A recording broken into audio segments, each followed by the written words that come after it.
So without further ado, I like to introduce my album. Hope. What's my definition of success? Listening to what your heart says. Standing up for what you know is right while everybody else is. Tucking their toe between their legs. What's my definition of success? Creating something no one else can.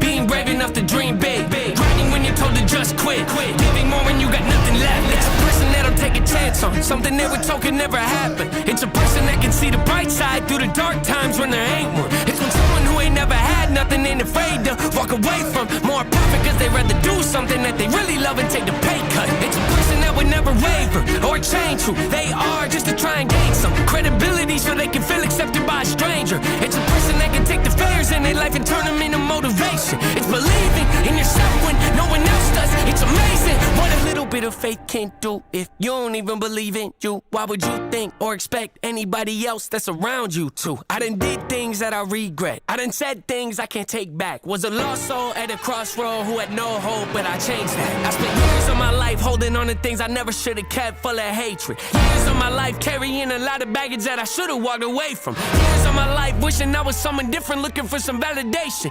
Years of my life trying to fill a void, pretending I was in them. They get it.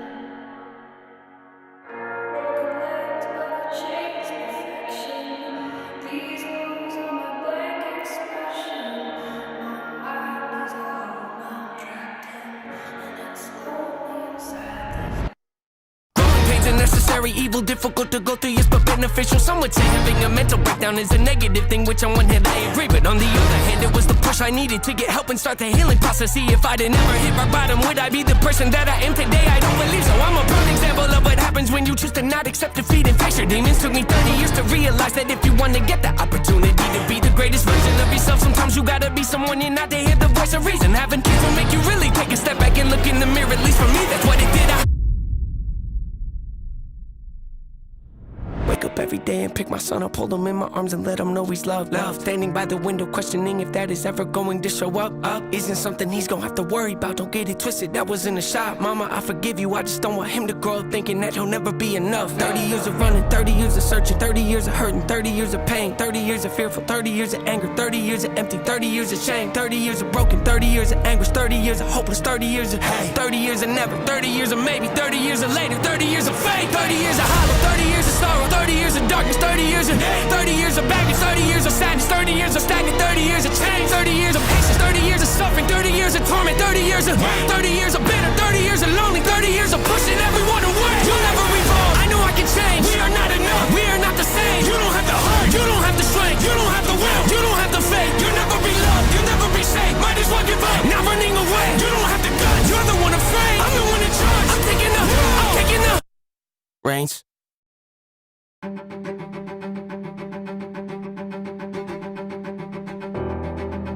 Dear God, please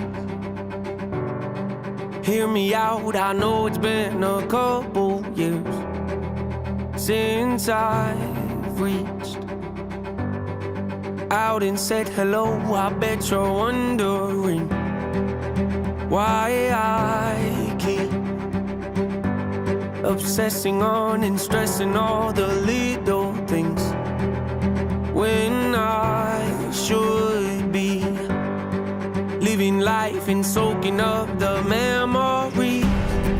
I know I've been selfish, I have no excuse to give you it's true. Hanging by a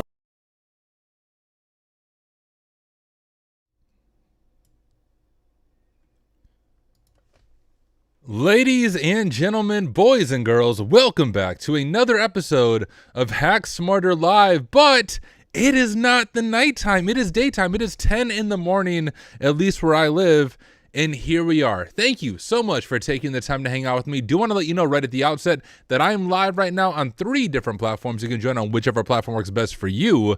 But I'm live right now on YouTube, LinkedIn, and Twitch. On YouTube and LinkedIn, I just stream under my name, Tyler Ramsby. And over on Twitch, I stream under the handle hack_smarter. So YouTube and LinkedIn is Tyler Ramsby. Twitch, it is Hack Smarter. And it is great to have all of you here. Now, hey, if this is one of your first times here, hello, my name is Tyler Ramsby. I am the founder of 2 companies, 2 organizations. The first is, well, Hack Smarter. Hack Smarter has hands-on courses and labs that you can actually afford, taught by me, a practitioner, not just an influencer. You can learn more by going to hacksmarter.org. The second one is a pen testing firm called Kairos.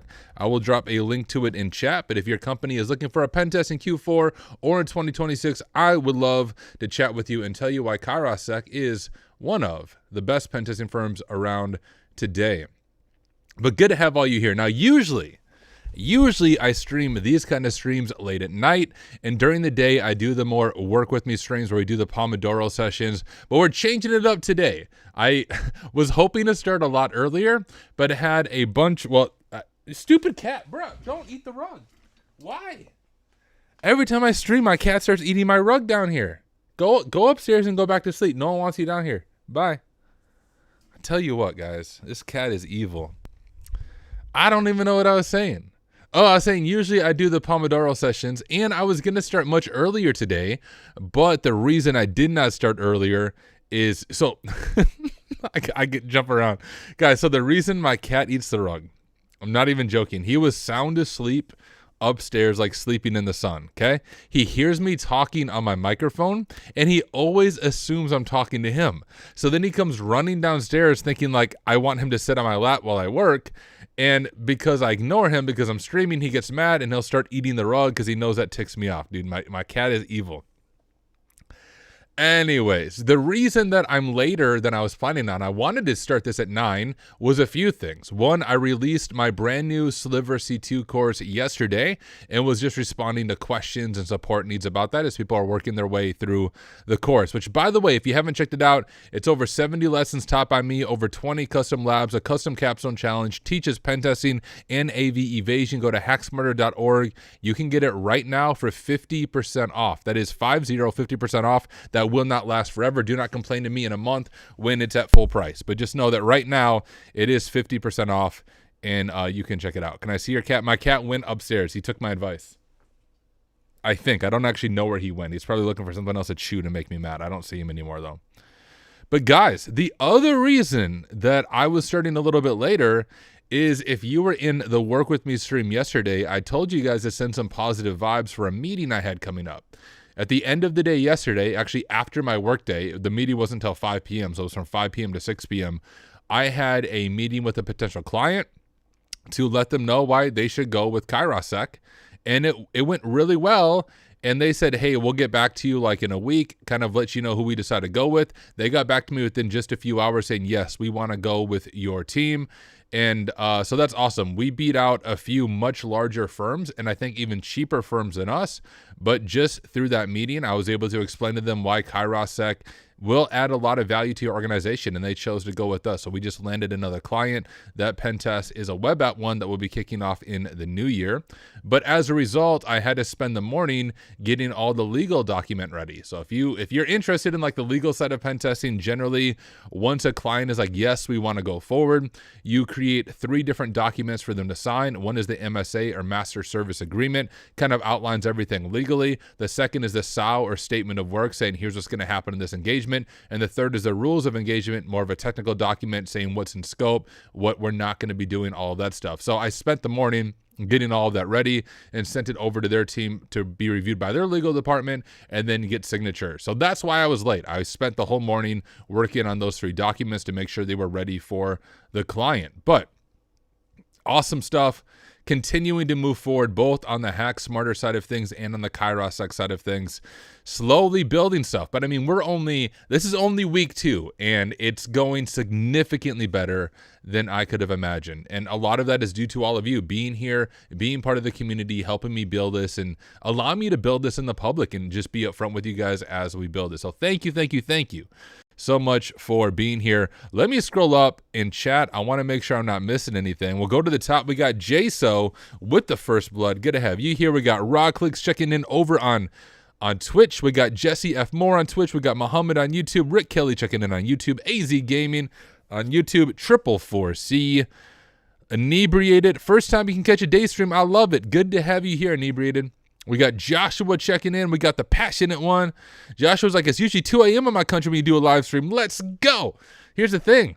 I work for myself now. I don't have anyone saying, Tyler, this is when you can and cannot stream. I am the boss. I decide when I want to stream. Steve Young driving by to say hi. Good to have you here, my friend. We got Original Chops checking in. Mark checking in. Chunk Niece asking if me and NF are the same person. Basically, NF is my alter ego that when I rap, that's definitely me. We got Kriost over on Twitch. We got Dusty on YouTube. We got Syed. We got Lou Dogs. What is up? We got Sex System D checking in. Beastie thinks I bought the C2 course. Excited to get to it. I love it. You will enjoy it. And thank you so much, seriously, for the support. It means a lot to me. Dewan said, hey, Tyler, good to see you. Always motivate me. I also want to be a cybersecurity streamer. Do you have any tips for me? I'm currently preparing for the EJPT. I've never taken the EJPT, so I can't really give you tips on that. For streaming, I will say it's significantly harder than it looks. A lot of people will start a YouTube channel or start streaming, and if you follow them, they'll usually do it for about 2 months, realize it actually is pretty difficult to constantly make content, and fall off. So when it comes to streaming or making content, just do not underestimate how difficult consistency is, but consistency is what really pays off. You won't see a lot of results in the first year, but if you are consistent with it, it will eventually pay off. I am now at over 700 videos that I've made in the past 4 years, which if you do the math, that's multiple videos every single week without break and live streaming all the time. What up, Rams03? Good to have you. We got KLR asking about the student discount. We got Sulman, good to have you here. Provocator, good to have you. Edwin, good to have you. Thank you, Jesse. Thank you, Jaso. Have the nerves calmed down yet? Yeah, they have. They've calmed down. Now that we're like, it's sort of like, if anyone here has ever done martial arts, either like MMA or boxing, even when you get into like a sparring match at a boxing gym, people maybe won't say this if they want to act tough. It's terrifying. Like, just to step into a ring with another person, knowing that they're going to try to punch you in the face, right? It's scary, and you will get punched in the face. It's a scary thing to do. But the moment you actually step into the ring and you take that first punch, the nerves calm down significantly, at least if you're used to boxing. I guess if you've never boxed, you've never been hit in the face, then the nerves are going to spike. But, you know, the great philosopher Mike Tyson said everybody has a plan until they're punched in the face. But it's the same with boxing. If you box regularly, you're always nervous before like a sparring session. But once you're actually in the ring and you take that first punch, your nerves calm down because you're in it now. And that's kind of where I'm at with Kairos Second Hack Smarter. I've quit my job. There is no back and forth. I can't go back. Like, it's done, and now I move forward, and my nerves have calmed down as a result.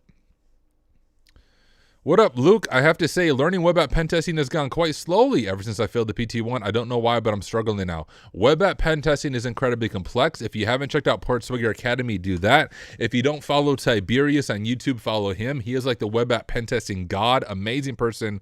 Genuinely nice person. He and I are going to do some collabs. We've already done some collabs together, but we're going to do a live stream together sometime when I get back from Wild West Hacking Fest of us both doing some web app hacking. But that would be some things to begin with. I also have a course that I'll be releasing in January or December on foundations of web app pen testing, all fully hands-on on the HackSmarter platform. So you can stay on the lookout for that.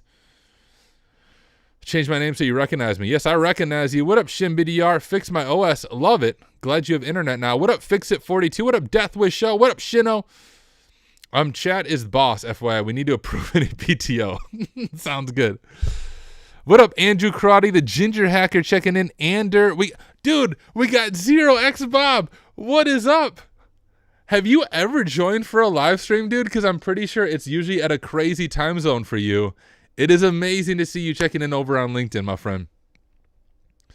These day streams are a lot easier for me. I can put it on the background if I'm too busy to get involved. Yeah, you can just listen to my calming voice as you go through your workday. Tyler, how do you get started in Web3 security? I don't know. I don't do Web3 security. Good luck. Currently doing M Kingdom while watching you. Love it. All right, let me scroll. Exegel. I should check out Exegel. Maybe we will later on this afternoon. I'll spin it up. Man, so many people. I'm slowly making my way through chat. Hello, Knight. Hello, Firos. Hello, MDK. What about the senior discount? If you're above the age of 70, I'll give you a discount. Are there any resources that explain how to start an internal pen test and what methodologies to follow? TCM Security has some resources on that. I will be coming out with the network pen testing course in 2026, but I would point you to TCM Security. Tyler, are you working with Portswigger, or did Portswigger just randomly place hack smarter, not harder on its AI? So Portswigger totally jacked the hack smarter phrase from me. I mean, obviously, I'm probably not the first one to come up with it, but I'm pretty sure I am the one who made hack smarter popular. But no, they totally stole that from me. I'm waiting for Portswiggers to send me my royalties for using the hack smarter, not harder phrase. I looked to see if I could trademark hack smarter like a phrase, and I don't think I can because it's too common of a phrase. But no, they're not working with me. They just stole my phrase. And no, I won't sue them. I like Portswigger. But I did find that funny when that happened. Tyler, didn't you say you wouldn't stream this week? Well, I am a liar. Yeah, sort of. So I said I was going to stream during the day. I said I was going to do my work with me streams on Monday and Tuesday. But then yesterday I was like, okay, guys, I'm going to try to finish up a bunch of my projects. So on Tuesday, I can do a traditional hacking with me stream, but during the day in a different time zone to allow other people to join. And that's what we are doing right now. So I don't know how long I'll hang out and stream, but probably a while. I still have other projects I need to work on. But I wanted to jump on here, hang out with you guys, do some live hacking during the daytime hours. And for those of you in those different time zones, give you an opportunity to experience what you have been missing out on. And that's hanging out with this amazing community and doing some live hacking together. I will say, guys, I will be MIA. I will be gone the rest of this week. I am heading to Deadwood, South Dakota for Wild West Hacking Fest. I leave tomorrow morning. Me and my friend Nate are going to be carpooling. So I'll be there Wednesday, Thursday, Friday, and Saturday. And then I get back on Saturday, and then I'm taking Monday off of the following week. Anytime I travel, I like to take a day off to hang out with my kids, and my kids also have Monday off from school. So that Monday, I'm taking it completely off so I can spend time with my kids after traveling. But then I'll be back to the grind that following Tuesday doing the work with me stream. So that is the long-term schedule for this week and the beginning of next week. All right, let me make sure I'm not missing anything else. What up, Wrench? What up, Exploit Forge? I am. BC thinks my favorite sellout. I am the best sellout you can get. Thank you, Jay. I appreciate it. Keep it other times. It'd be like Ethereum for us. It's so good to be fresh and watch other. Honestly, it's good for me too. It is. You guys made me not real. Oh, I think I need to fix the blurriness. 1 second. You guys see my camera? It's a little bit blurry. Let me fix that. Maybe. There we go. Now we're not blurry anymore. Pull this over here. It's hard for me, guys. Like the late night streaming, I enjoy it, but it is actually pretty difficult because I do that after working a full work day and then hanging out with my kids. As soon as I get them put to bed, I'm back on my computer, then talking for another hour or 2 hours. That's actually really, really difficult. And I have to kind of fake the energy. It is almost 11 a.m. I actually have energy right now. It's the middle of the day. I haven't worked an entire full work day, so I'm much more fresh energy-wise than I am at night. It's just that I also have a lot of work to do during the day, so it's hard to do these kind of streams during the day because I can't respond to messages and such that way and work on the pen testing side of things. But I'm trying to make this a regular occurrence. I just need to get a set schedule for it. Any content for bug bounty? Nope. Check out NomSec. Just passed OSET a couple days ago. That's amazing, dude. Congratulations. That is not an easy certification. Great work on that. What are we hacking today? So we are going to be doing some Hack Smarter Live. Oh, we got a donation from Zero Cool. What is up, dude? Thank you. Thank you. Thank you. Here, let me give you a proper thank you. If I can get logged in. Dude. Zero Cool, thank you so much for your donation. I don't know if you want me to share the amount. If you give me permission, I would love to share it. Otherwise, just thank you, dude, so much for your generosity and for taking the time to hang out. All right, nice change up from midday. Love it. Is one of your kids' name Elijah? What is that kind of OSINT? Yeah, do you see his name behind me somewhere? His name's probably on one of these pictures.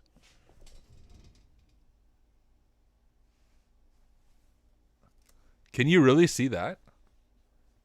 His name's right there, but yeah. Elijah's my son's name. All right, so Zero Cool with the $20 donation. Absolutely amazing. This live stream and free access to Hack Smarter Labs for the duration of the stream is sponsored by Zero Cool. Y'all can thank him. Hey, Tyler, first time been able to catch a stream due to the time. How's it going? It's going good, BJ Set. Good to have you here. Guys, a few things. One, I need to share my screen, but it's going to look... Oh, my goodness. Give me a moment. Okay. And I have to use Pipewire now to share my screen. That means nothing to you unless you use Ubuntu, but it requires me to share my screen a little bit differently. So give me just a moment. Application window, Kali main streaming, share. Okay, now you should be able to see my screen. Guys, I want to let you know that you can follow along during this stream completely free. We are going to be working through a premium lab from Hack Smarter. But for the duration of the stream, as part of Hack Smarter Live, you can work through it with me. You don't have to pay anything.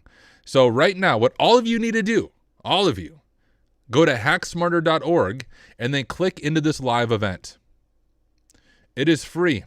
Just click join event. That's all you have to do, and you will be able to launch the Ascension lab, and that's the one that we are going to be working on. I think this is part 3 or part 4. I actually have to look at what part this is. We were working on this one last week in the evening on Ascension. So if you want to follow along, once again, you don't have to pay anything. It's a thank you from me to you for joining me for the live stream. This is only for the duration of the live stream, but you'll be able to work through the lab with me. Go to hacksmarter.org, click Hack Smarter Live, and you'll be able to join along. What kind of hacking? We're going to be doing some Linux hacking today, Andre. Pipewire for screen capture instead of window capture, right? Well, sort of. This might actually help someone, so I'll explain some reasoning here. I was having issues with my Linux laptop. I run Ubuntu as my primary OS, and you may have noticed this in one of the streams. I had some serious CPU issues where like the video was freezing when we were trying to crack hashes, and then I would have random audio glitches, and I've been trying to investigate what was going on, and I thought maybe the CPU was overheating. That actually wasn't the case. It was getting hot, but it's a higher end CPU, and it's meant to run at a warmer temperature. Now, I got my laptop. Here, this stream is not sponsored by these people, but they are actually an awesome organization, and their customer service is amazing. So if you've never heard of System 76, you need to check them out. System 76 is a computer manufacturer, think like Dell type thing, but they make custom laptops and desktop computers specifically for Linux. They are the maintainers of Pop! OS, but you can also get Ubuntu on it. So you can see all the stuff they have. This is actually the laptop I have right here. If you want to get my exact laptop, it is this one. I have the Lemur Pro, and you can see like the processors, everything over there. You can add up to 56 gigabytes of RAM into this little laptop. It's incredibly light, super easy to carry around. But anyways, I was having issues with this laptop. Audio is still glitching? No way. Well, I don't know why. I can't fix the audio. Guys, we'll just have to live with it. My computer isn't freezing on my end anymore, and that's all I care about. Anyways, I have the... isn't glitching for us. Maybe Knight's trolling me. This is the laptop that I have if you want to get it. But I was having issues when I was running... well, there's a lot going on, right? I have OBS running right now, capturing everything. I have Restream running where OBS is piping out to. And then I have VMs running, and I'm often doing a bunch of different things. So like there's a lot going on, and my laptop was having issues keeping up. And so I reached out to System 76, and they responded with clearly some engineer, and it wasn't even AI, which was amazing. A real person got back to me with some good advice who knows way more about Linux than me. And I was troubleshooting. And then the one thing I tested is there's two different, I don't even know the proper term for these, like window managers when it comes to Ubuntu or Linux in general, you have Xorg and Wayland. Wayland is the newer one that's much more modern, but there's some limitations when it comes to screen sharing and streaming. So I was using Xorg, the older version of like the Windows Manager for Ubuntu, and it was Xorg that was causing the issues with all these things going on. I switched over to Wayland, and it like literally fixed everything, all performance issues with my laptop. The only issue is with Wayland, you have to use Pipewire to share your screen. Well, if you use Pipewire to share the full monitor, it's like a little bit buggy. But if you just share the application, so right now I'm just sharing my virtual machine application, then everything's smooth. So if there's anyone out there who was like, hey, I'm having issues live streaming from Ubuntu, what I just told you took me like over a month to figure out. All right, let's, oh, that CPU usage? Oh, the other thing I did, which I might have to adjust, this is actually when I was troubleshooting things. I thought maybe I was giving too much CPU to my VM, and my VM was causing my host computer to have issues. So I lowered the amount of CPUs available for my virtual machine. We may have to adjust that. That was when I was in the middle of trying to troubleshoot stuff. I don't know why it's doing that weird spiky thing, but anyways, can we hack System 76? No, do not hack System 76. I was having issues recording from Kali Xorg. I mean, Kali isn't really meant to be a primary OS, so I wouldn't try to live stream from Kali. I think you might have a lot of different issues. If you want to use Linux as your primary OS, which I strongly recommend, it's so much better than Windows, I just recommend doing Ubuntu. It's kind of the most mainstream, most supported. If you like torching yourself, you can do Arch Linux, but I recommend using Ubuntu as your primary OS. Almost everything is plug and play at that point. And the other issue you might have when you are converting like a Windows computer to Linux, sometimes there's weird driver issues you might run into. Here's the beautiful thing about System 76. They custom build every computer, every laptop with hardware that is all compatible with Linux, and they install all of it for you. You just turn on the laptop, everything's pre-installed, and you're ready to rock in the Linux universe. So that's where I really like System 76, and I've enjoyed my experience with them.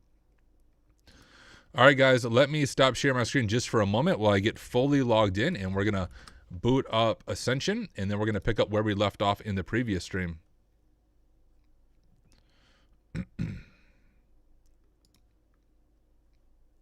Do do do do do do do do do do do. Why are there 10 VMs running on Core Stack? What in the world is someone doing?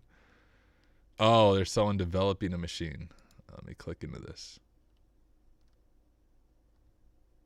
Here, I'm gonna send. Give me a moment. I'm gonna send one of the people who help build machines a message because he's running 10 VMs at the same time, which I don't think he needs to be, and I have to pay for the infrastructure. So I'm just gonna ping him like, dude, can you only run one machine at a time if you're configuring it?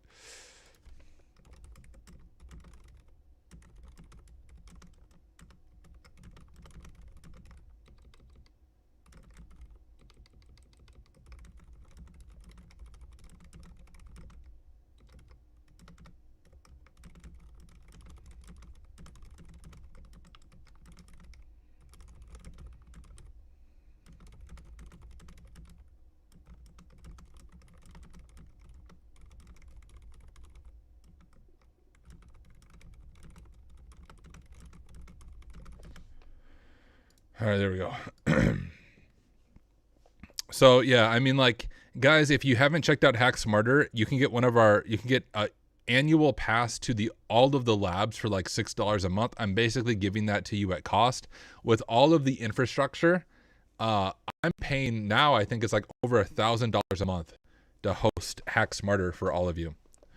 That's why I'm PMing one of our like machine builders and be like, hey, can you not run 10 machines all at the same time? Because you're increasing my infrastructure cost here. Anyways, let me go over to Ascension real quick.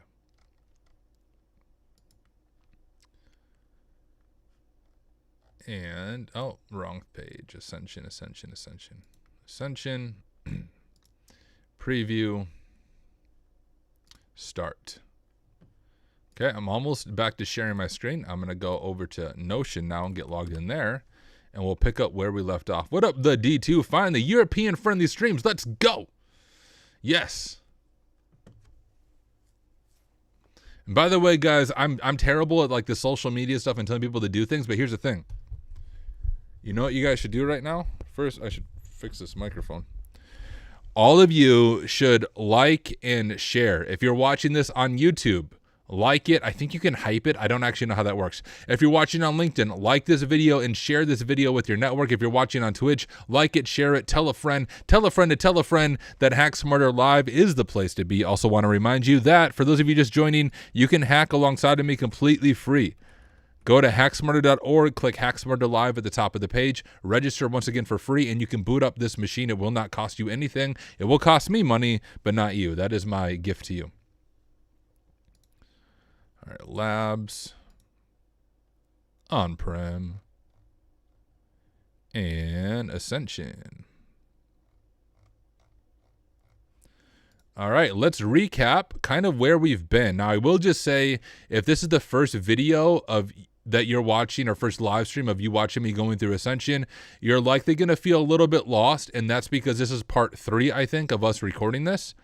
For those of you who are new here, I use these live streams to also record the standalone videos for my live streams or for my YouTube channel. And so in just a moment, I'll hit record, but I do think this is going to be part 3 because I think in part 1, we got flag 1 and part 2, we got flag 2. And today we'll work on the next flags. If you have never done Ascension, Ascension is actually a capstone challenge for my friend Ryan, who's the creator of this machine. His Hacking Linux course over on Simply Cyber Academy. So this is the capstone challenge for his course. There's less of a focus on realism and more of a focus on learning Linux, like enumeration, privilege escalation, lateral movement. So if you're studying for something like the OSAP, this machine is going to be gold for you on the Linux side of things. Give me just a moment though, guys. I need to check my host computer and see how many videos I've recorded on this because I don't remember. Oh, you know what? I think I recorded one of them on my other computer. This is going to be confusing. Now I'm going to log into YouTube because I think I have the videos there. I just haven't posted them yet. I'm almost certain this is part 3, but I do want to verify so there's not 2 part 3s because that would be a tad bit confusing.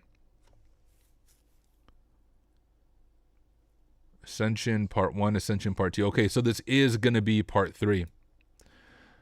All right, beautiful. Can I switch my courses from Simply Cyber to Hack Smarter? Yes, just email me BC things. So email me, tyler@kairossec.com. Can we get a quick recap? Yes, I'll give you a quick recap. Here, real quick, guys, though, I have to play a word from our sponsor. This guy tells me that if I don't play his video to sponsor the live stream, he won't let me live stream anymore, and he is actually my boss. So my boss is telling me that for me to live stream during the day, I do have to play this like 1-minute video clip about something that he wants me to talk about, and then we'll recap and we'll start recording. So you guys can blame my boss for this one. Here you go. If you want to be an ethical hacker, one of the best things to learn is how to use a C2 framework or a command and control framework. I just released a brand new course on Sliver C2 and how to use it for both pen testing and evasion. This course is 50% off right now, and in this course, let me give you a brief overview of everything that's in it. There are over 70 lessons taught by me, full video lessons with a text component so you can easily add it to your notes. There's over 20 custom labs built into the course. These are labs that I'm hosting for you. You don't have to spin anything up. You just download the course VPN and then you can attack each environment, and they're fully private instances. You don't have to share them with anyone else. There's a custom capstone challenge at the end that reinforces everything the course taught you, and then a 6-part video series of me walking you through that capstone challenge. There's a verified certificate of completion that you'll get at the end of the course, and better yet, every single student has the opportunity to get one-on-one support from me. Once again, this is taught by me as a practitioner, not just an influencer. Once again, this course is 50% off right now for lifetime access. Otherwise, it's also available in the Hack Smarter All Access plan. You can get that right now for only about $16 a month if you pay for the annual plan. So hey, what are you waiting for? Head over to hacksmarter.org and learn how to do ethical hacking with the Sliver C2 framework. All right, now we got my boss out of here. We can finally do some hacking. Oh, 50% off. It is labs just for you. Yes. BC things. Thank you. Thank you for being the bot in chat. One-on-one support. There we go, dude. You are the greatest YouTube bot ever. I appreciate it. All right, guys. And yeah, send that over to me, Zero Cool. I would love to check it out. BC Thing says, I'm sold. All right, let me give you guys a quick recap before I start recording for YouTube. So here is the Ascension machine. I'll kind of walk you through everything we have done up to this point very quickly. So like most things, we began with an in-map scan to see what ports are open on the machine. We have a few interesting ports, FTP, SSH, web server, and then freaking shares, NFS shares. I couldn't think of the name of it. On FTPC, FTP anonymous access is enabled, and we were able to download a passwordlist.txt. It's just a file with some common passwords. On SSH, we noticed that key-based auth is enabled, which is a strength instead of password-based auth. On the web server, we didn't really find anything interesting. It seemed to be hosting some type of WordPress instance, but we couldn't actually access it. We just saw some WP things. We tried to hit it with WP Scanner, and it also did not discover a WordPress instance. On vhost, we didn't find anything. Website functionality, you can see what I just basically said here. Directory listing is enabled, which would technically be an informational or a low finding if we were doing a pen test report for this. And then the NFS shares on port 111. We were able to find a mountable share for user 1. We mounted the share, and we found an ID RSA or a private SSH key. This key was protected by a passphrase, so we used SSH to John to create a hash for it. We cracked it with John. The password is Sammy1, and then we started doing some post-exploitation. Once we got on the machine, we just saw, okay, what do y'all have here? Well, we have 4 different users, user 1, user 2, user 3, and FTP user. We began doing some basic enumeration. We found in wconfig.php your typical like PHP configuration file with default WP user and WP password for the username and password. We kept that in our notes in case it comes in handy later. We also noticed that MySQL is running just when we were looking at services, and something worth digging into as well. And we also found a cron job that we could potentially abuse. It was interesting because it was running backup.sh, but in our folder, but being ran by another user. We know it's the other user by the UID of 1002, and user 2 has a UID of 1002. We uploaded a very basic reverse shell as backup.sh, and when that cron job ran on schedule, it executed as user 2, and it gave us a shell as user 2. We did a backdoor SSH key, and that gave us access to the user 2. All right, guys, that is my recap of this machine in like 3 minutes. Let me know how I did. If you feel a little bit lost, just watch the videos when they come out on YouTube. I'll be releasing all of them as standalone videos, and then you won't be lost. But that's my very quick overview. I'll answer a few quick questions before I start recording. How much can I earn per month as junior, middle, senior pen tester without bug bounty? I can only answer from a US-based perspective. So NARPE. In the United States, as a junior pen tester, you're looking at anywhere from $70,000 a year to about $100,000 a year. On a middle or career pen tester, you're looking at about $100,000 a year to about $130,000 a year. For a senior pen tester, you're looking at about $130 to about $180. And for like a principal pen tester or principal consultant, you're looking $180 plus. You can make up to, $250,000 a year or more when you add in bonuses and equity and all those kinds of things. That's specifically for the US. I cannot speak on other countries. I don't know what other countries pay, but that's a very quick overview of salaries for pen testers. I love it, project. Any tips for the OSCP exam? Check out my YouTube video on it. I want to dive into the hacking, so I'm going to do questions quick. That's mad compared to the UK.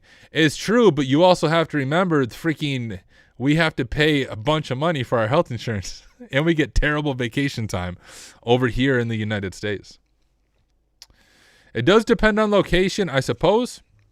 But I would say those pay ranges should work for any location. I live in rural South Dakota, and like as low cost of living as you can get. Guys, also Battlefield 6 comes out this weekend. I might do a Battlefield 6 live stream some night this weekend. We'll do some Battlefield 6 together over on my Windows computer. But okay, now that we did an overview, we are on part 3. I'm going to get a drink of water. I'm going to start recording. Now, for those of you who are new to the live stream, it's during these live streams that I also make my standalone video. So in just a moment, I'm going to hit record on OBS. I'm going to welcome everybody again. I know it's a little bit confusing because you're already here, but I'm welcoming the people who are watching the standalone video on YouTube after the fact. Boom. Guys, I'm better at talking and not tripping over my words during the day than I am at night.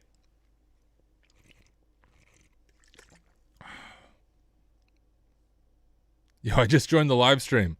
I don't get how Hack Smarter works. They asked me like 6 flags. Here, I'll show this to you real quick. This one's different than our other machines. But yes, there are 6 flags because it's teaching you all kinds of enumeration. You have to do different kinds of lateral movement. You can get hints for each one of these that will tell you like where the flag is, so it's not a rabbit chase as you're trying to find stuff. Right? So opt, MySQL, opt user 3, opt root. Is the location of the flags.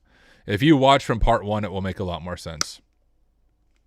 They had a great ad campaign trashing Call of Duty. Call of Duty is trash. I used to play the OG Call of Duty and Call of Duty United Offensive on PC back in like 2004. That was the last time Call of Duty was good.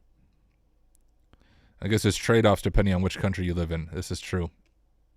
I mean, guys, I'll just, like a picture of healthcare in the United States.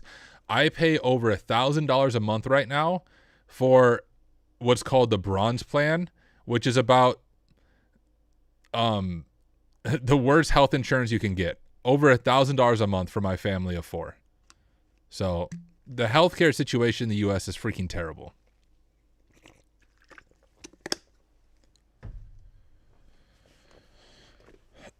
Why is the flag in cipher? Because that's how Ryan made it. You don't have to crack the flag though. Just whatever the flag is, that's what you put in. We need a Bloodhound course. Oh, hey, you know what, Shin? I actually have it in course stack right now. It's a mini course on how to use Bloodhound. I have that on my to-do list to release hopefully in the near future. All right, let me go ahead, stop coughing, and start recording.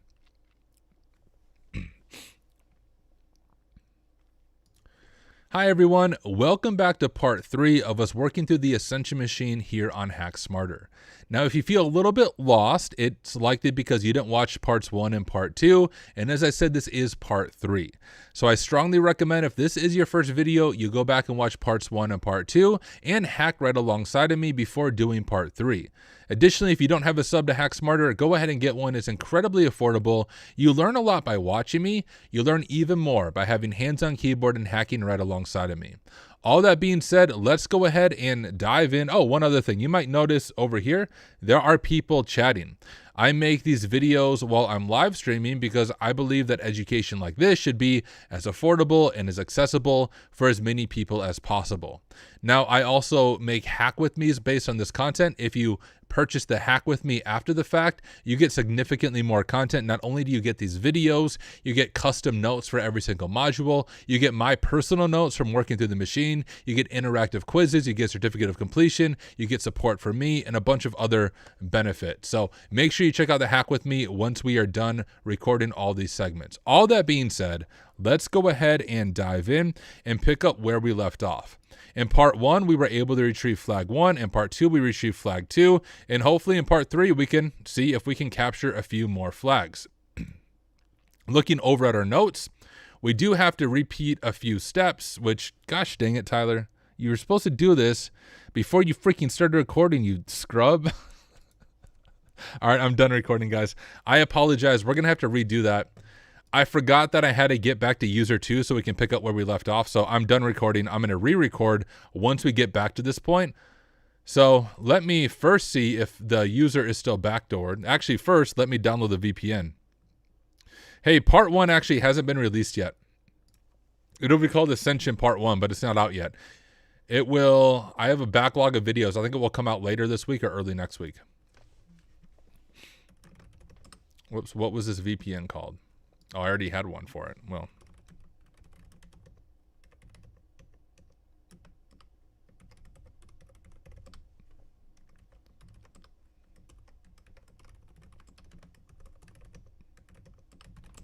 This is all stuff I normally do before I start recording. Apparently recording during the day threw me off.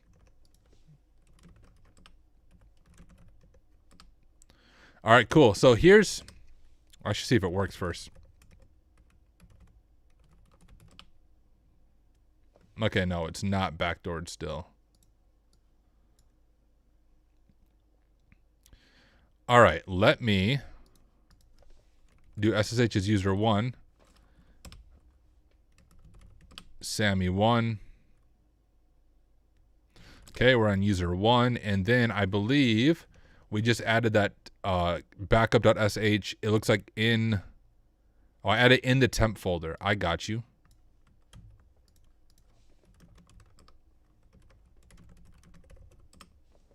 Set up my listener. 10.200.5.113.1337. That looks good to me.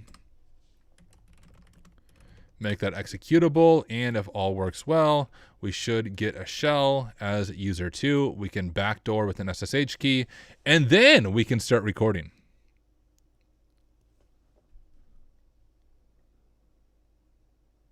All right, I'm looking over at chat while we wait for this to come through. Currently, the challenges are locked with the open on the monthly time frame. What challenges? I took the monthly sub from your website. Do I have access to all the content? Yes. Well, it depends. There's 2 different subscriptions.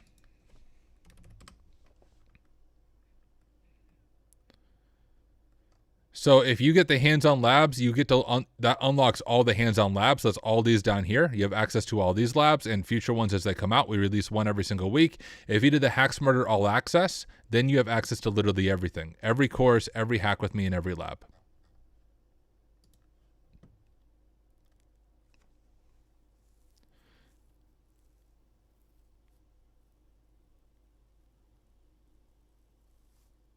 Yeah, so Shin, I already did all of that in part 1, but yes. Are we going to be back again tonight too? Not back again tonight. I'll be packing for Wild West Hacking Fest tonight. Can we expect the defense side of courses from me in the future or not? Yeah, probably. Can you make a video related to live bug bounty hunting or reconnaissance? Probably not. Go watch Nomsec. That's his space. Hey, we have our user. Okay, I'm going to make a directory called SSH. Oh, it already exists. Cool.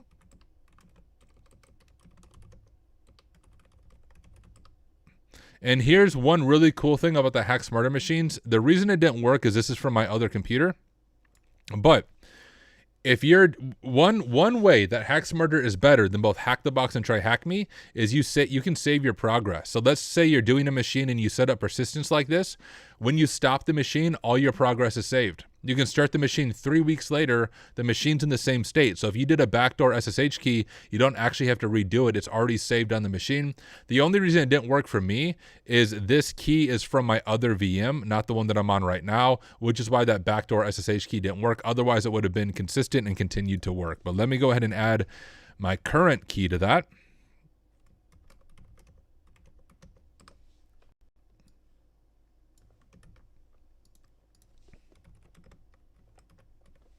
We'll append it.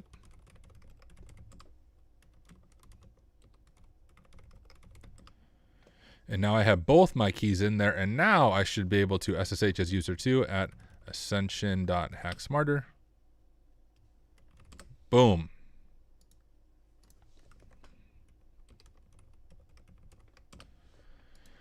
We have access as user 2 now. I'm looking at chat. Oh, we're not missing anything. Beautiful.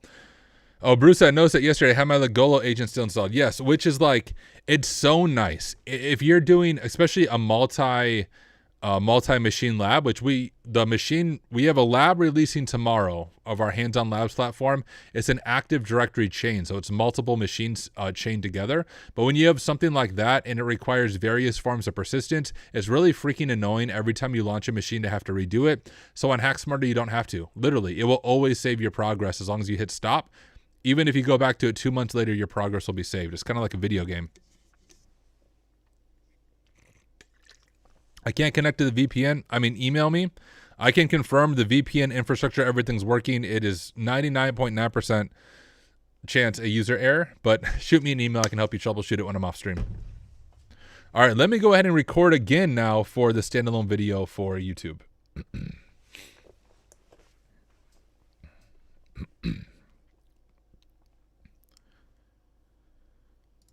Hi everyone, welcome back to part 3 of working through the Ascension machine over on Hack Smarter. Now this is part 3, so this is the first video you're watching. I recommend watching parts 1 and 2 first so that you are not lost. Additionally, if you do not have a subscription to Hack Smarter, it is incredibly affordable. Go to hacksmarter.org and sign up for the hands-on labs or the all access plan. You learn a lot by watching me. You learn even more by doing the lab right alongside of me, having your own hands on your own keyboard. You may also notice that I have people talking right here. I make all of these videos while I'm live streaming because I believe this type of content should be as affordable and as accessible for as many people as possible. But if you purchase the Hack With Me's that I create after the content is all done, you get even more benefits. So with the Hack With Me, you get custom notes for every single module. You get one-on-one support from me if you have any issues. You get my personal notes from Notion as I was working through the machine. You get interactive quizzes to reinforce the content, and even more as part of that purchase for the Hack With Me. So hey, whether you're watching this as a standalone video on YouTube or you're working through the Hack With Me over on Hack Smarter, thank you so much for being here. Let me go ahead and share my screen and we'll pick up right where we left off on the Ascension machine. A really quick recap, if we look over at our notes, we have the first 2 flags and we just compromised user 2. We noticed that there was a cron job running backup.sh in the temp directory. We created our own backup.sh, and when it was triggered by the user, it allowed us to get a shell as user 2. And at the end of the last video, we backdoored that user with our own SSH key, and now we have a stable SSH session on the user 2 user. And we have a few things in our notes that are going to be worth digging into. We saw that MySQL is running. We saw this cron job, which we already abused, and we have a list of users right there. And if we jump over to Ascension, this is different than our other labs because there's multiple flags that you need to find, since this is a capstone challenge for my friend Ryan's course on hacking Linux. But you can see it says flag 3 is actually an opt FTP user. Flag 4 is MySQL database under flags. Then we have a user 3 and we have a root user. So flag 3 is potentially we need to compromise an FTP user, and then flag 4 is MySQL database.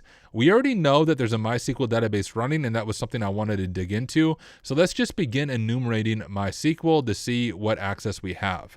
I think if we just try MySQL user 2, I don't think we have our user's password, and we do not. We can do LSL here, and there's a few things that stand out to me right away, although some of it might be me as we begin enumerating. We have bash history, which has some content in it, but that might actually just be my commands and not something we can abuse.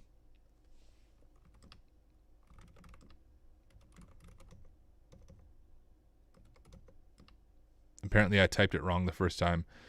Yeah, so those are just my commands that are running from what I can see. That was previously when I made that backdoor SSH key, and this was just today before I started recording when we made our backdoor SSH key. So we can go ahead and continue to just enumerate, see what we're able to find. I'm going to say ID. Are we in any special groups? We are not. Do we have any sudo privileges? And we do not. We can go out to the root directory, do LSLA, and see if there's anything interesting here. Now, I think I did some of this before, but I don't actually remember what I all checked. That's right. Here's where all the flags are, and in user 2, I think the only thing we have there is flag 2. But we have user 3, and we have the FTP user. I obviously cannot access any of these other ones here. Let's go back out to this. We can go to var. I don't think there's anything in var that we could abuse. Nothing that we'd have access to. What we could do instead, if we look at our challenge lab here, let's focus on getting flag 3. We know that flag 3 is going to be controlled by FTP user. And if we cat out etc password, we know that FTP user has a login shell right here. So we have a few options here. Actually, before I tell you the options, For all of you watching in the live stream, let me ask you, if we want to compromise another user called FTP user, what are some potential options that we have to try to compromise this user? What should we be looking for, or what can we try against the target? Let me know your thoughts. In the meantime, I'm going to set up my notes for that. I'm just going to do like a H2, and we'll say compromising FTP user, hopefully. And I want you to think through all of the information we have up to this point. So if I scroll to the top here, there's a few hints that we're kind of given here. We have this FTP anonymous file share. We enumerated this in part 1 of this series when we were doing our initial enumeration. Remember, when we connected to this, we were able to download a password list.txt, and I even said in our notes, let's keep this in mind if anything requires brute forcing. And knowing that this is a capstone challenge for a course on hacking Linux, well, brute forcing user accounts is likely covered. And so what I'm thinking is, if we want to compromise the FTP user, well, from the anonymous FTP share, we have a password list.txt. What if we try to do password brute forcing or password spraying against the FTP user using the password list.txt that we found in the FTP share? There's different ways that we can do this. You could, actually, you couldn't try doing password spraying with SSH because it's key-based authentication, but you can actually try password spraying against FTP itself. Although anonymous access is enabled, if we get a valid user, it should tell us, I believe, and allow us to log in as that user. I'll show you how we can do this. I believe we can use Hydra, which not in that terminal right here, and we can exit out of user 1. We can use Hydra to do various forms of password spraying.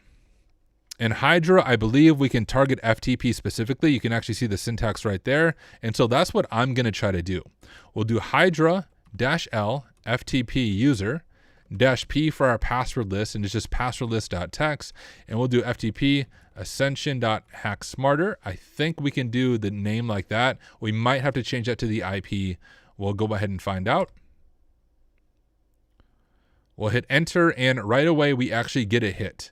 It looks like FTP has the password of secret. Same password I use for my bank account. That's pretty crazy, but our thinking was correct. So let's go ahead and grab this for our notes. And we will drop it in there. So we were able to compromise FTP user. Hopefully we can test it, but FTP user in secret. Now we can't just SSH though, because remember, key-based auth is enabled, and I'll show you what I'm talking about. Because this is good defense in depth on the blue team, you should always use key-based authentication and not password-based authentication for SSH, because then even if a password is compromised, an outside attacker cannot SSH into the machine. But I'll show you what happens. We'll do SSH FTP user at ascension.hacksmarter, and you can see we're not even prompted for a password. But the reason we can use it is we already have a valid SSH session eternally on the machine as user 2. So then we can say, we can switch user to FTP user, and the password is secret. And now we have compromised the FTP user.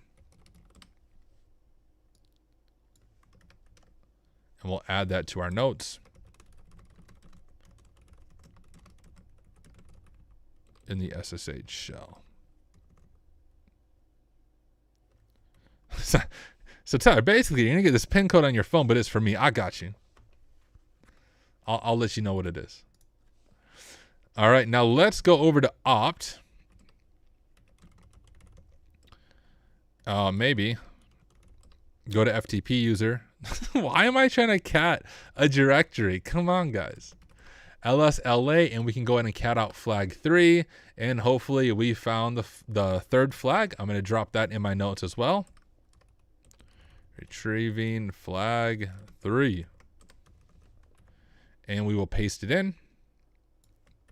Grab our flag value. And drop it in right there. Now, I want to make videos on each one of these flags. So if you're watching this as a standalone video, this is a shorter video, but I showed you how to retrieve flag 3, and we learned some cool things in this. By retrieving flag 3, we learned, number 1, how to do password spraying via FTP. Hydra is an incredible tool. It can be used for all kinds of password spraying, from FTP to SSH to even web servers, as long as everything is configured properly. It makes it really easy to do password spraying against something like FTP. We just pass it the username and the password list, and if it gets a hit, it will let us know. And then once we had that, we couldn't SSH in directly because of the key-based authentication, but because we had an SSH shell already, we could just switch to the FTP user and retrieve flag number 3. So my challenge for you is I want you to try to get flag number 4 on your own. Do some enumeration from the perspective of the FTP user. See what you are able to find. If you get stuck, that's totally fine. Join me in the next video. I'll walk you through it. But I do want you to try it on your own. A lot of learning comes through the struggle. So have fun learning, happy hacking, and I'll catch you in the next one. All right, guys, don't leave though.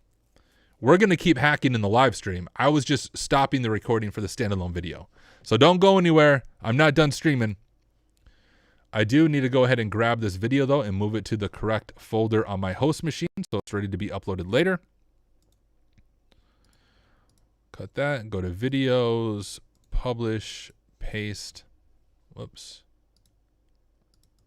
rename, Ascension, part 3. Flag 3 successfully pwned. And I also want to just remind you guys, if you are just hanging out for the live stream, you can actually join me for free. Like usually this is a paid lab on our platform, but during the live stream it's free. So go to hacksmarter.org. You can see the link right there, hacksmarter.org, and click the event at the very top of the page called Hack Smarter Live. Join completely free. You can launch this same machine and hack right alongside of me.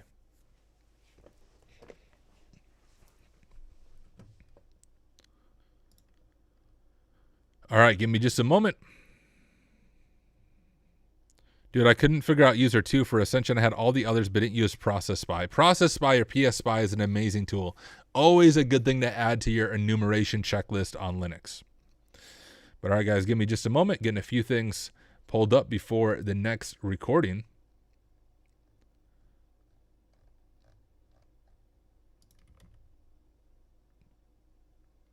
Maybe.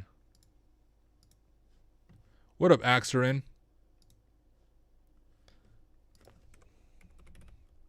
Okay, guys, give me like 3. Talk amongst yourselves for 3 minutes. I'm responding to Discord messages quick before we start recording the next segment, if that is okay with you guys. If it's not okay with you, well, it's going to have to be okay with you. All right, let's see.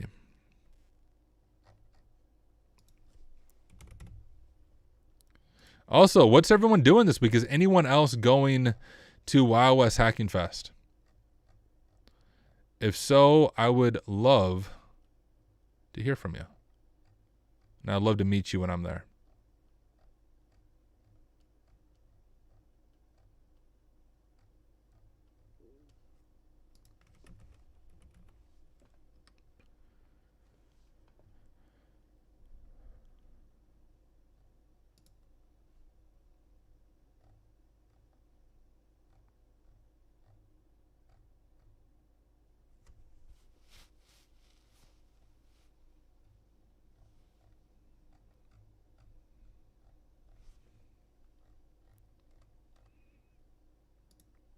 I'm late, but I'm here. What up, Bailey? Guys, we're just taking a very short break. We're going to dive back into the hacking momentarily. I'm just taking some time, since it is the daytime, to respond to some messages. And then we're going to start recording another segment of the Ascension machine over on Hack Smarter.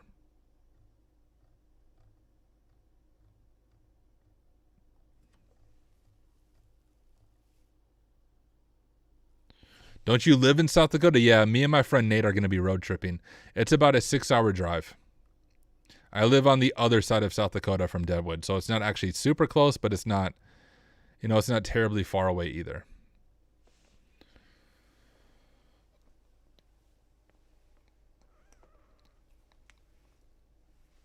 Okay. A few more messages.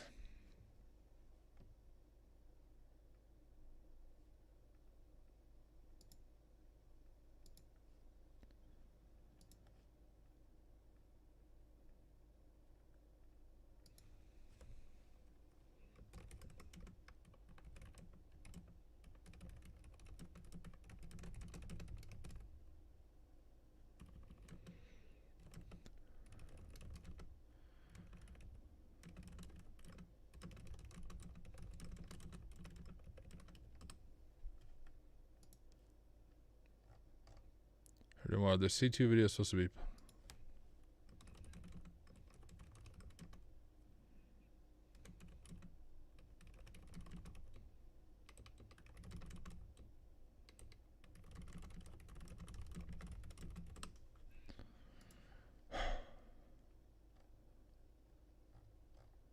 All right, now let me check Hacks Murder Discord.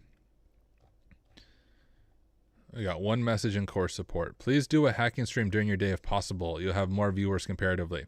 Well, you know what, BC thinks? I'm live streaming right now.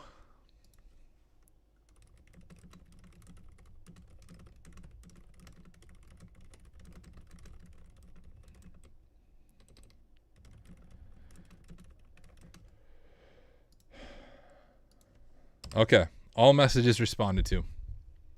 Let me close out Discord and look at chat. Ghost Inc. said, I'm job hunting, unfortunately. That sucks, dude. I'm sorry to hear that. Guys in chat, what did you do with that wordless you found on FTP? I can't find a login endpoint. It's not through the web server. You use the wordless in FTP to brute force the FTP user's password with Hydra. Event is actually free, guys. You can join. Exactly, guys. Go to hacksmarter.org. You can join completely free and hack right alongside of me.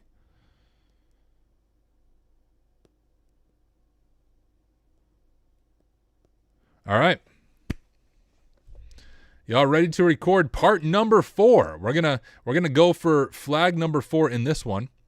Once again, I'm gonna make a video for each flag. I think it'll be like good bite-sized chunks as people are learning Linux hacking and working their way through this machine. When does the AD live stream will hop on? Not sure what you mean. When does the AD, like when will I do it? I don't know. I just go through the machines in the order that they're out there. So I'm not even sure the next machine. We can check together. And we have a new machine releasing tomorrow. I'm going to release it right before I go to Deadwood. But let's see. So I have done this one, and this one. We're on Ascension right now. So it looks like when we're done with Ascension, we'll do Arasaka, which is an active directory challenge lab. Then we'll do Talisman, and then we'll do Anomaly. Anomaly is the machine releasing tomorrow morning. It's an active directory chain with, I believe, 2 machines on it. Very cool machine. You guys are going to enjoy it. But Anomaly releases tomorrow. So I'm literally just solving machines in order as they have been released.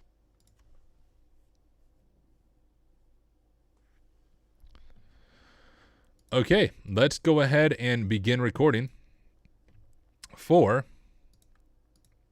the next one. Let me get a drink of water and I'll hit record. It should take like a 5-minute break too. But we'll knock out another one, then maybe take a short break so I can stand up and walk around a little bit. All right, here we go. Hi everyone, welcome to part 4 of working through the Ascension machine here on Hack Smarter. If this is the first video that you're watching, I recommend beginning with part 1, otherwise you might be a little bit lost, but hey, that's okay. Additionally, if you are watching this, I recommend subscribing to the Hack Smarter platform. You can get a subscription to our hands-on labs at an incredibly affordable rate, and then you'll learn even more. You'll of course learn a lot by watching me, but you learn even more by hands-on keyboard and hacking right alongside of me. All that being said, let's go ahead and dive in and pick up right where we left off in part 3. In part 3, we were able to get the 3rd flag. And the 3rd flag was in the home directory for the FTP user. And we got that by using Hydra to spray that password list against FTP user.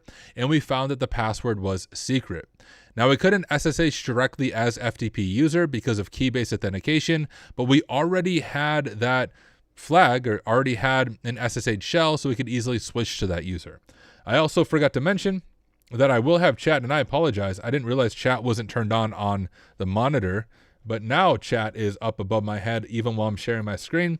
I make all of these videos while I'm live streaming because I think this should be as affordable and as accessible for as many people as possible. But if you're going through this as the hack with me afterwards, you get even more content. You get the custom notes for every module, you get my personal notes, you get interactive quizzes, you get one-on-one support, and much more if you purchase the hack with me. But hey, whether you're watching this on YouTube, in the live stream, or of the hack with me, thank you so much for being here. All right, looking at flag 4, it says MySQL database under flags. Let's first create a section in our notes. I'm going to do an H2, and we will say hunting for flag 4, and we'll just go ahead and drop that hint right at the top there. So it's MySQL database under flags. Now, there's a few different things that we can dig into, but I believe we may have already found what we were looking for. And this is the importance when you're doing post-exploit enumeration. What I mean by that is when you get a shell on a machine, it's incredibly important to slow down and look at every piece of information you have and add that information to your notes. We noticed a few things at the beginning of our enumeration that I want to draw your attention to again. We have on port 80 a web server. And on this web server, there's just like a weird instance of WordPress running. Like WP admin and stuff is somewhat configured, but WordPress isn't fully set up. Remember, WP scanner couldn't even detect WordPress. So it's sort of there, it's sort of not there at the same time. But when we got access as our first SSH, as user 1, you will remember, I'm kind of scrolling through, we looked at our WordPress default database credentials here, which I don't actually think they're default. I don't think WordPress has default credentials, but anytime you compromise a Linux machine that has a wp-config.php, you're almost always going to find a set of credentials there for the backend database. Well, if you know MySQL, you know that MySQL is a database, and often WordPress is paired with MySQL. So when we look at this, we have a database name called WordPress, we have a user, and we have a password, and it's here on localhost. So what we can do is say, hey, can we actually use these credentials to, not SSH, I was going to say SSH, but to access the MySQL database? I'm just going to add this to our notes. In previous enumeration,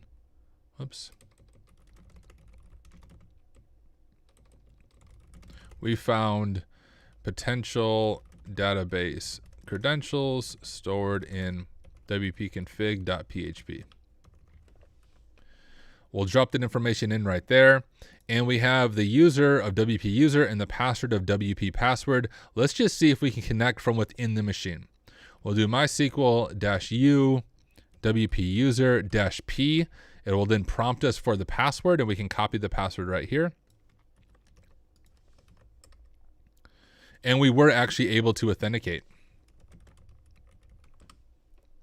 Let's go ahead and add that to our notes. We'll say we were able to successfully authenticate. We'll paste that in right there. And now if you're new to MySQL and the syntax, it can be a little bit confusing, but I'll walk you through it. When it comes to a MySQL database, you have databases and tables are the main things that you're going to be working with. When I did show databases, I was saying, hey, show me all the databases on MySQL, and these two are sort of like default databases, likely not going to be anything interesting in there for us. But we do have a WordPress database, which often in a WordPress database, you have the hash passwords of any users that are configured. So let's go ahead and check that out. I'll say use WordPress, like so. And now we want to say, hey, what tables are in the WordPress database? And I'll go ahead and zoom in so you guys can see it a little bit better. And we can say, show the tables. And we have two tables. We have a flags table and a users table. Well, I think I can make a pretty good guess that our next flag is in the flags table. So let's check that out. We can say, hey, we want you to select everything from the flags table and print it out to us. And when we do that, we get the final flag. And not the final flag. Geez, we get flag, I think, number 4 at this point. We'll paste that in and we have the flag. Let's go ahead and add that to the machine, and then we'll continue and see if we can get some user information as well. But there we have flag number 4. Let's check out that user table to see if there's any more information there for us. So show tables again. You can see users. We'll select everything from users, and we have a user and their password actually being stored in clear text. If we were doing this on a pen test, this would be something that we'd want to keep in mind for the engagement, that you should not be storing users' passwords in clear text. This should be hashed at a bare minimum. So this is something you would add to the pen test report, but that does give us a third user's password and information. And I'll just do an H2, and we'll say compromising user 3. We will paste that in, and we have user 3's password. Let's go ahead and just see if we can get the next flag with that right away as well. We don't have to start recording another video. We're so close, we might as well grab it. I'm going to exit out of my SQL and see if I can switch users over to user 3 and do user 3 password for their password. And we are able to successfully log in as a user 3 user, and we'll add that to our notes as well. So showing that we were able to successfully log in as that user. And let's go ahead and grab the next flag. We'll CD over to user 3, LSLA, and we'll grab flag 5. And we'll add that to our notes as well. We are just racing through it now. All of the things are falling apart for this organization. They got lots of vulnerabilities, lots of issues that we would report to them in our pen test report if we were writing one up for them. But that gives us flag 5. And now, ladies and gentlemen, there is one final flag. And I have a mission for you, should you choose to accept it. Before watching the final video in this series, I want you to try it on your own. You've compromised another user. Do some enumeration from that user. Can you figure out how to become root on the machine, to fully compromise this machine? If you get stuck, that's totally fine, but a big part of the learning process is found in the struggle, kind of stumbling around and seeing what you are able to figure out. So give it your best shot, see if you can become root. If you cannot become root, that is okay. Join me in the next video and we will work through it together. Boom, now we're gonna record one more video for Ascension. And then Ascension will be complete. We have ascended to the very top of Ascension and we have become the root user. Making sure I'm not missing anything in chat. We're hacking all the things. Yes, we are. All right, give me just a moment before we start recording the next one. Also, who's all following along? You have free access to this lab right now. If you're not following along, you should be. Let me know in chat if you're hacking right alongside of me, because I would love to hear from you. If you're not hacking alongside of me, go to hacksmarter.org. You can join me completely free. And then you can hack with me. Just go to hacksmarter.org, click the event at the very top that says HackSmarter Live, register for free, and then you can download the VPN and you can launch this machine and you'll be able to join me, and you can also get all the flags.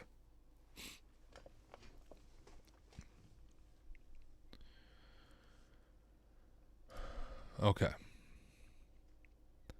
What's up, Anita? Good to have you here. The Blue says, thanks for everything you do for this community. Zero gatekeeping and tons of knowledge. Respark my drive for studying. I love it. Thank you for the kind words. Yep, and I need that walkthrough soon. I'm going to do it later. I have a subscription. Dude, Jesse, I saw you get that sub during the stream. Thank you so much for becoming a true member of HackSmarter. I saw that you got that subscription. Thank you, thank you, thank you for the support. How long are the labs? Usually it depends on each lab. I would say some of the Active Directory stuff might take you anywhere from 2 to 6 hours to solve. This is a much easier Linux lab that we're working on right now. Just tuned in. Is this something available while you aren't streaming as well? Yes. So you can catch all of my videos after the fact on my YouTube channel. I'll drop a link to my YouTube in chat. Although this won't go over to LinkedIn. Restream and LinkedIn don't get along. But if you just search for Tyler Ramsby on YouTube, you can find it. And then for the labs that we're working on, you have to have a subscription to do them when I'm not streaming. But a subscription is incredibly affordable. If you get an annual plan, it's a little over $6 a month, and then you get access to all of the labs on the platform. You can check that out at hacksmarter.org. All right, I think I'm caught up on all questions. Let's see, ladies and gentlemen, if we can elevate our privileges and become root on this machine. I'm going to start recording the standalone video for YouTube after one more drink. Lots of talking.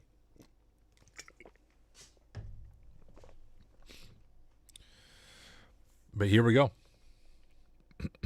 This is what? Is this part 5? Oh, you know what? I also need to move that video. Let me move that one real quick. I think it's this one. If I cut videos, publish, Ascension, part 4. And this will be part 5. What skills need to land a pen tester job in 2025, 2026? Check out TCM's blog on becoming an ethical hacker and then follow that. They recommend me as a content creator to watch. They're already doing part of it, but search TCM security like ethical hacker roadmap and you'll find a really good roadmap. All right, let's start recording. Part 5, I said, right? Yeah. Hey, thanks for joining from Russia. Great to have you here. Hi, everyone. Welcome to part 5 of us working through the Ascension machine on Hack Smarter. If this is the first video you're watching, I do recommend you start from the beginning because this has been a series of videos as we work our way through this Linux Challenge Lab. In this video, we are going to focus on privilege escalation, and hopefully we can fully compromise this machine and become the root user. Now, if you don't have a subscription to Hack Smarter Labs, you should go ahead and get one. It's incredibly affordable, and you learn a lot by watching me. You learn even more by having hands-on keyboard. You might also notice there's some live chat if they talk over here. We have quite a few people joining for the live stream, but I make all of these videos while I am live because I think this content should be as accessible and as affordable for as many people as possible. But if you're doing the hack with me afterwards, you get significantly more content, one-on-one support, custom notes for each module, my personal notes, interactive quizzes, one-on-one, I already said one-on-one support. You know the deal. But let's go ahead and dive right in from where we left off in the previous video. So in the previous video, we were able to compromise user 3. And we got the user 3 flag. And now what we want to work on, is privilege escalation to see if we can become the root user. There's a few different things that we can try out. We could try some automated tools such as linps. Linps will automate a lot of the checks for privilege escalation, but I like to do it manually first for a few reasons. Number one, if you're on a pen test engagement, let's say you're on an internal engagement, you have initial foothold on a Linux machine, you probably don't want to fire off linps because it's going to quickly get detected or not be able to run. So if you know how to do some basic manual enumeration, that is going to serve you well. Now, we've already done a lot of enumeration on this machine, hunting through var, www, looking at other files on the system, but let's pick up where we left off there, focusing specifically on maybe there's some things that user 3 can do that our other users could not do. One thing to do is sudo-l, and we have his password, I think it's like user 3 password. So we cannot run sudo. And actually, let's start a new thing in our notes as well. We will say becoming root. And I'm just going to drop notes of each thing that we check. So we cannot run anything with sudo. I'll do like checking sudo. We have nothing there. We can also check our groups to see if our user is in any interesting groups with ID. And he is not in any interesting groups with ID, but we'll add that to our notes as well. Oh, I switched out to my host machine. There we go. And it's actually important when you're doing a real engagement to document the things you do even when they do not work for a few reasons. A big purpose of a pen test report isn't only to show like, hey, here are the vulnerabilities you need to fix, but also here are the strengths. Here are things that you're doing well. So if you document the things you tried that did not succeed, it'll make it easier for you to create a list of strengths for the client on the final report. Additionally, the client may ask you, like, what was your methodology, or what things did you check? Well, if you took detailed notes of the things you checked, it's really easy to answer that question, and it shows the client that you really are doing your due diligence in their environment. So when I'm doing a real pen test, I do try to take pretty detailed notes on each thing I try, even if it fails in the process. All right, since we don't have any pseudo privileges, we don't have any interesting groups. We already ran process spy, I think, as user 1, and we didn't see any interesting processes there. There's a few other things to check, but to be honest, I always forget the syntax. But one thing to check is what's called capabilities. And let me show this to you if we go over to this tab. We're going to go to DuckDuckGo because I notice Hacktricks doesn't seem to be indexed well by Google anymore. But if we do Hacktricks and we do Linux privilege escalation, there's a really good checklist of things to go through for manual privilege escalation with Linux. Jeez. It does not contain harmful stuff. You shut your mouth.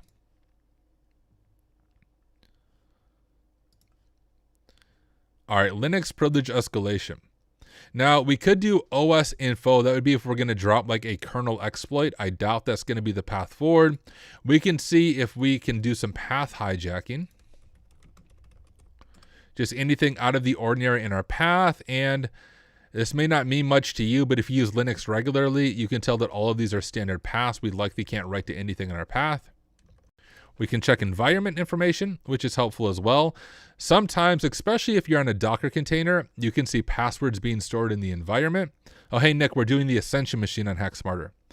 But you can see passwords being stored in the environment. I notice that most often on Docker environments. We are not in Docker, and I'm not seeing anything there. We could search for kernel exploits. I don't see kernel exploits very often, both in the real world. One is in the real world, generally do a kernel exploit, you have a good chance of crashing the entire server. So not something you want to try, but kernel exploits are something I notice on like older hack the box and try hack me machines, not most modern CTF machines, because you don't see them in most modern real world things. We could look into Dirty Cow. We could see if that is vulnerable. But linpiece is also a good check. We could check sudo as well.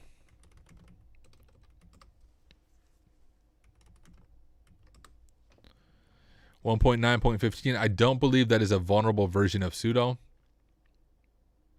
Yeah, you can see your sudo has to be less than 1.8.28, and we have 1.915, so it's not going to be vulnerable to that. Oh, there's better things than all of this. I mean, you can go through all of this, but there's some basic things such as checking for capabilities. Now, here's process spy, looking at processes. We've already done a little bit of that earlier in the machine. Cron tab. We've already looked at that a little bit as well. Okay, I'm going to control F. Oh, Linux capabilities. That's what I'm looking for. That's one thing I always check, especially on a CTF machine. But Linux capabilities divide root privs into smaller distinct units, allowing processes to have a subset of privs. This minimizes the risk by not granting full root privileges unnecessarily. But if you have capabilities over certain binaries, you can go over to GTFO bins and then become the root user. Is the lab paid? The lab is paid, but during the live stream, it is free. Go to hacksmarter.org and click Hacksmarter Live at the top. Otherwise, you can get a sub to all these labs for like $6 a month if you do an annual plan. Anyways, there is a Linux command to check for processes, or capabilities, rather. All right, to say the capabilities for a particular process, use blah, blah.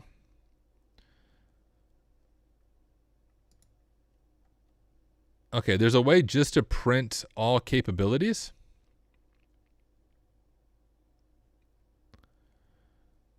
Is it get cap? I don't think so. That's on a specific file. User capabilities. Okay, there's like a one-liner that allows you to easily identify what capabilities you have, and I'm not seeing it on this, but I may have just missed it. If those of you in chat, if you know the one-liner, drop it. See if you know it. Oh, hold up. What is this? Oh, that's the capsys module.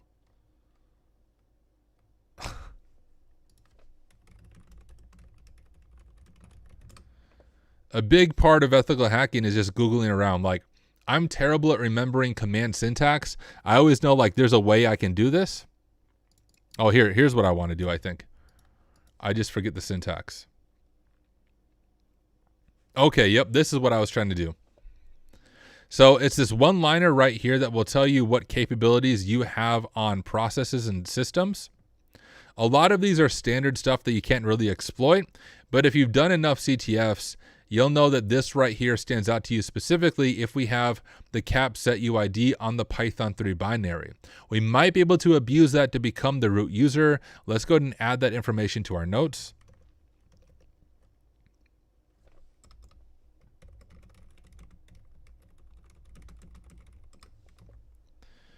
And I'll add a note that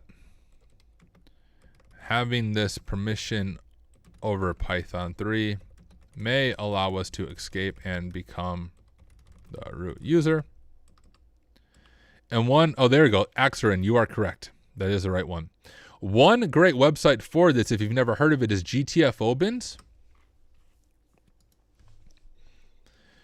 On here, you can search for capabilities. And then we can say, hey, what if we have capabilities for Python? Well, maybe. Yeah, there we go, capabilities. So I'm going to click into Python. And if we scroll down to the capabilities section, zoom in so you guys can see it. It says if the binary has the Linux cap set UID capability set, or it is executed by another binary with the capability set, it can be used as a backdoor to maintain privileged access by manipulating its own process UID. Let's add that to our notes.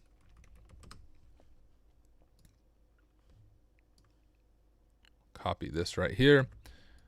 Control C. Paste it in. And I'm going to make it much smaller. Like so.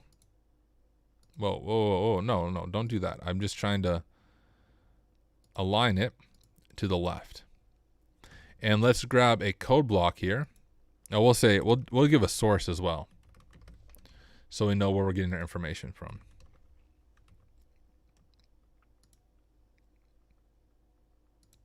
Okay, no, that looks bad. We just want the link. Now let's grab this code block right here of what it tells us what we can try to do. Okay, so we have the CP which Python, which we can see that here. It's in the home. It's in our home folder. That's odd. Not normally a place you'd see something like that. But there we have Python 3.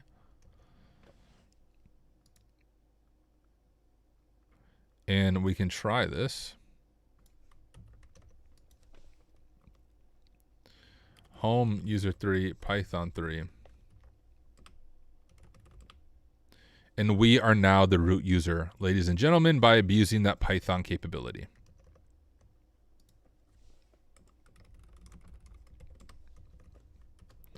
We will drop it in right there.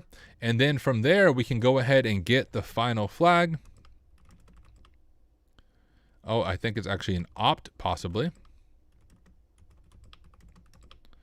And there is the final flag. But here's the thing, guys. I have showed you how to get all the other 5 flags, and I've showed you what you can do to get to flag number 6. But I'm not going to show you flag number 6. You don't need to snipe flags from my stream or from this video. I want you to do it on your own. So I've showed you everything you need to do. But even just having hands on keyboard and following along with me, you learn so much by forcing yourself to also go through the work. So I've showed you how to get the final flag. I showed you how you can solve this machine, how you can get the certificate of completion, how you can tell everybody, look, I ascended, I am the Linux root user, but I want you to do it on your own. So, hey, thank you so much for being here. Hopefully you enjoyed this series of us going and learning some Linux hacking together. Thank you for watching, and I will see you in the next one. YouTube is much slower. I have Twitch on PC and YouTube on phone. Yeah, Twitch generally is a better stream platform.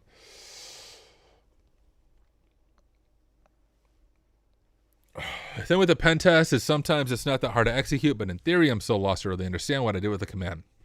That's why before you do the debrief with the client, you spend a lot of time digging in, researching, making sure you're able to explain it. But yeah, it's part of it. You learn as you go. You learn more, slow down, focus on learning. You know what I'm going to do though, guys? I do have the 6 flag. I'm going to go ahead and solve this machine so I get credit for it on my own platform. Submit. Complete. View completion.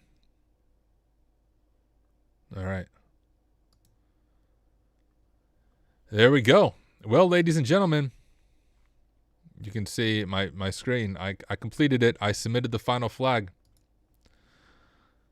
Beautiful. Now what I'm going to do is add this to the right folder on my host machine. So I'm ready to upload that later. Let me grab that file. Cut, go over to videos, go to publish, paste, and that will be Ascension Part 5.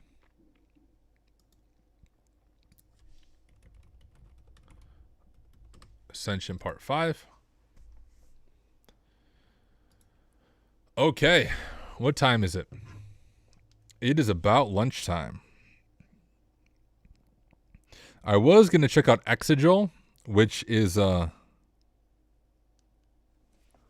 show this to you. Who in chat has played around with Exegol? Oh, let me stop my machine as well. Stop. I don't need to charge myself infrastructure costs because I don't know how to stop a machine. Exegol for hacking. It's like a Docker type thing, containerized hacking environments.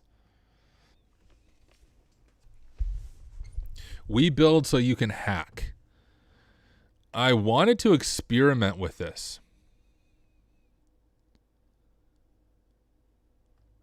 And I wanted to do it on stream. Like, I've never used it before. I figured we can kind of stumble around together, but I'm also really freaking hungry and it is lunchtime. And so I'm going to jump off. I think I'll come back on this afternoon. It all depends how much messages I am behind now between email and Discord and client messages from streaming. So guys, I'm going to jump off. I'm going to first respond to messages. Then I'm going to go on lunch. And then depending on what time it is this afternoon, I might come back online. Because I'm going to be traveling and out of town for the next few days. As soon as my kids are out of school, they get out of school at 3:30. I told them that I would end my day early so I can hang out with them since they won't see me for a few days. And so if I'm done responding to messages and done with lunch by like 2 o'clock, so in 2 hours, I'll jump back on and we can continue hanging out and we can explore Exegol together. But no promises, no commitments. It depends how the afternoon goes when I'm responding to different messages and all of that fun stuff. But want to make sure I'm offline by the time I go pick up my kids from school so I can spend my afternoon and evening hanging out with them before I head to Wild West Hacking Fest. But thank you, everyone, so much for taking the time to hang out with me. We can go ahead and see if there's anyone to raid over on Twitch. I don't know if there's any other daytime streamers, but most of you are on YouTube. So if you're on YouTube, you should come watch on Twitch so you can be part of the raid. To raid just means we take all of our viewers and we send them to another streamer. I don't even think you need a Twitch account. Just come watch on Twitch. Let me see if anyone else is streaming. And it appears that I might be the only person on the official InfoSec streams list, but that doesn't mean I'm the only person streaming. I need to jump out to my host machine real quick. And let me get logged into Twitch and let's see if anyone else is streaming on here. Oh, that's right. I'm not logged in on this browser. That's cool. Let me open up Firefox. Do-do, do-do. Do. All right, Twitch. Hack Smarter. I don't normally stream during the day, so I don't even know who streams during the day or if anyone does.